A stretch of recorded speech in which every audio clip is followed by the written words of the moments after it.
Paying the mortgage with a Bilt credit card is very easy to do. Today I'm gonna show you how to do it. So first of all, what you need to do is ensure that your mortgage provider accepts credit card payments. Not all companies allow this, and those that do may have specific requirements or fees.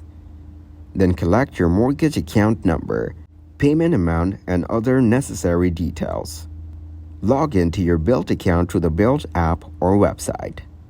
After that, look for the payment section or options within the Bilt app or website. Now input your mortgage account number, including the account number and payment amount. Then, choose the Bilt credit card as your payment method. Confirm the details and complete the transaction. Then, check the terms of your Bilt MasterCard to confirm if mortgage payments are eligible for rewards. Keep in mind that credit card rewards may vary, and it's essential to understand the terms and conditions.